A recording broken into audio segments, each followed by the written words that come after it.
Hello everyone. ఇవాళ మనతో పాటు ఉన్నారు సీనియర్ జర్నలిస్ట్ భరద్వాజ్ గారు. వారితో మాట్లాడదాం. సార్ నమస్తే సార్. నమస్తే. సార్ జగన్ బెయిల్ రద్దు పిటిషన్ మళ్ళీ ఎందుకు వాయిదా పడింది సార్? అంటే గతంలో జరిగిన మిస్టేకే మళ్ళీ జరిగింది. అంటే యాక్చువల్గా జగన్మోహన్ రెడ్డికి సంబంధించిన కేసుల్లో సిబిఐ కేసులు ఉన్నాయి, ఈడీ కేసులు ఉన్నాయి. సిబిఐ పెట్టిన కేసుల్లో తీర్పులు వెలువడిన తర్వాతే ఈడీ కేసుల్లో తీర్పులు చెప్పాలి అనేది ఒక నిర్ణయం సుప్రీంకోర్టు గతంలో ప్రకటించినప్పుడు ఈడీ మళ్ళీ సవాల్ చేసింది సుప్రీంకోర్టు నిర్ణయాన్ని. సవాల్ చేసిన సందర్భంగా ఈ బెయిల్ రద్దు కోసం వేసినటువంటి పిటిషన్లు, అంటే ఎవరేసారు ఈ పిటిషన్? రఘురామకృష్ణరాజు వేశాడు. ఆ పిటిషన్ మీద జరిపినటువంటి విచారణ సందర్భంగా హైకోర్టులో మొదలైంది. తెలంగాణ హైకోర్టులో మొదలై అక్కడికి చేరింది సుప్రీంకోర్టుకి. సుప్రీంకోర్టుకి చేరిన సందర్భంగా వాళ్ళు మొదట అభిప్రాయపడింది ఏంటంటే సిబిఐ కేసులు ముందు జడ్జిమెంట్లు రానివ్వండి, తర్వాత ఇది చూద్దామని అన్నారు. ఈడీ కేసులు అన్నప్పుడు అసలు ఈ తీర్పులు కాదు, ముందు అసలు అతని బెయిల్ రద్దు చేయాలి. ఇప్పటికే చాలా కాలంగా బయట ఉన్నాడు ఆయన. దాదాపు అంటే అప్పుడు 16 నెలలు పైగా జైల్లో ఉన్నాడు ఆయన. కానీ ఫైనల్గా బెయిల్ వచ్చిన తర్వాత ఇంతకాలం బెయిల్ మీద ఉండటం, ఆయన 2014 నుంచి ఆంధ్రప్రదేశ్ రాజకీయాల్లో చురుగ్గా ఉన్నారు. మధ్యలో ఒక 5 ఏళ్ళు ఆయన సీఎంగా ఉండగా కోర్టు ముఖం కూడా చూడలేదు.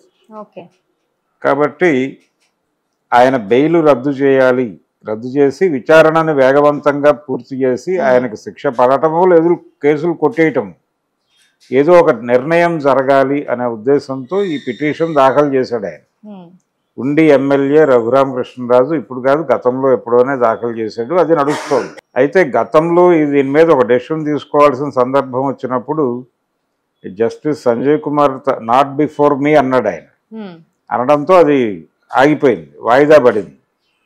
ఆ వాయిదా పడినప్పుడు జస్టిస్ సంజీవ్ ఖన్నా ఏం చెప్పారంటే ఇక్కడ కాదు, ఇది జస్టిస్ అభయ్ బెంచ్ మీద వెళ్ళాలి అని అన్నారు. ఫైనల్గా అది మళ్ళీ అనుకోకుండా ఈ ధర్మాసనం ముందు లిస్ట్ అయింది. లిస్ట్ అయ్యి ఈరోజు వాళ్ళ ముందుకు వస్తే మళ్ళీ పాత అభిప్రాయంతోనే ఉన్నాడు ఆయన. జస్టిస్ సంజయ్ కుమార్ గారు నాట్ బిఫోర్ మీ అనే ఒపీనియన్ నేను ఆల్రెడీ గతంలో చెప్పాను కదా, మళ్ళీ ఇది లిస్ట్ అయింది ఏమిటి అని అన్నాడు ఆయన. అంటే ఇది ఆల్రెడీ జస్టిస్ అభయ్ ధర్మాసనానికి వెళ్ళాలని చెప్పాం కాబట్టి టెక్నికల్గా ఇది జరగలేదు. ఆ రోజే ఆదేశాలు ఇవ్వటం జరిగింది జస్టిస్ సంజీవ్ ఖన్నా, కానీ దాని అమలు జరగకపోవడం వలన అది మళ్ళీ ఇదే ధర్మాసనం ముందుకు రావడంతో రిపీట్ అయింది. రిపీట్ అయ్యి ఇప్పుడు మళ్ళీ వాయిదా పడింది. మళ్ళీ ఇప్పుడు అక్కడికి పంపిస్తారు. అక్కడ మళ్ళీ విచారణ జరిగి వారే నిర్ణయం ప్రకటిస్తారు. డెఫినెట్గా టైం తీసుకుంటుంది అది. అంటే ఈ పిటిషన్ మీద ఇమ్మీడియట్ నిర్ణయం లేదు, ఇమ్మీడియట్గా ఆయన జైలుకి వెళ్ళే పరిస్థితి లేదు. బెయిల్ రద్దు అయిపోయి ఆయన జైలుకి వెళ్ళిపోతాడు ఏదో. అంటే దీన్ని ఎలా ప్రొజెక్ట్ చేస్తున్నారంటే ఆయనకి చుక్కెదురు జగన్కి చుక్కెదురు కోర్టులో అన్న టైప్లో వ్యాఖ్యానాలు చెప్తున్నారు. కానీ ప్రస్తుతానికి ఆయనకు వచ్చిన ప్రమాదం ఏం లేదు. ఆయన బెయిల్ కొనసాగుతుంది. ఒకవేళ రేపు ధర్మాసనం అభయ్ గారి ధర్మాసనంలో ఏదైనా వ్యతిరేక తీర్పు వచ్చినా ఆయన మళ్ళీ అప్పీల్ చేసుకుంటాడు. అప్పీల్ చేసుకుని అప్పీల్ బెయిల్ మీద కొనసాగుతాడు.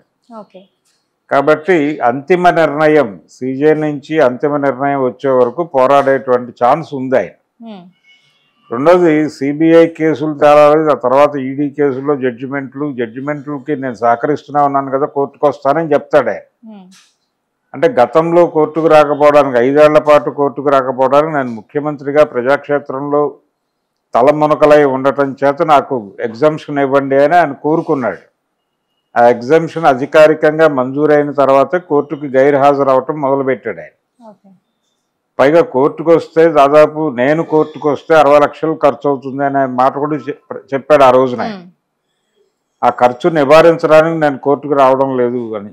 అంటే సీఎంగా ఆయనకు ఉండేటువంటి కాన్వాయ్, ప్రోటోకాల్, ఈ వ్యవహారం, అలాగే అక్కడి నుంచి ఇక్కడికి వచ్చి హైదరాబాద్లో ఉంది కేసు, ఇక్కడికి వచ్చి ఇక్కడ స్టే చేసి ఈ ఖర్చులు ఇవన్నీ కలిపి 60 లక్షల పైన బిల్ చెప్పారు వాళ్ళు. ఇలా రకరకాల డ్రామాలు నడుస్తున్నాయి ఈ గొడవలో. ఇంతకాలం పెండింగ్ అయిపోవడం ఏమిటి, జడ్జిమెంట్లు ఇంత లేట్ అయిపోతే అలాగా.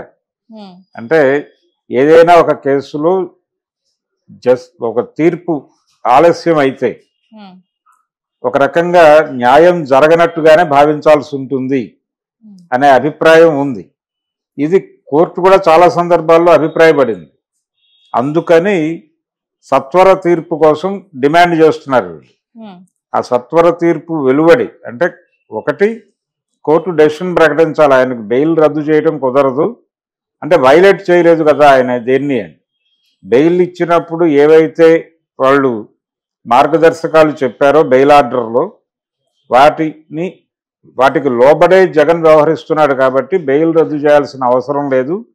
కాకపోతే కేసులు సత్వరమే విచారణ జరపాలి, దానికి దర్యాప్తు సంస్థలు సహకరించాలి అని కేసు బై కేసు మొదలు పెట్టాలి. అందులో సిబిఐ కేసులు తేలాలి, తర్వాత ఈడీ కేసులు తేలాలి. ఈ ప్రాసెస్లో ఆయన కోర్టును వాయిదాలు ఎగ్గొట్టే ఛాన్స్ లేదు, ఆయన ముఖ్యమంత్రి అయినా కాకపోయినా అని ఒక ఆర్డర్ పాస్ చేయగలిగితే ఆయన రెగ్యులర్గా హాజరవుతాడు కోర్టుకి. రెగ్యులర్గా హాజరై ట్రయల్ వేగంగా నడిపేసి ఆ కేసుల్లో ఆయనకు శిక్షలు పడితే లోపలికి వెళ్ళిపోతాడు ఆటోమేటిక్గా.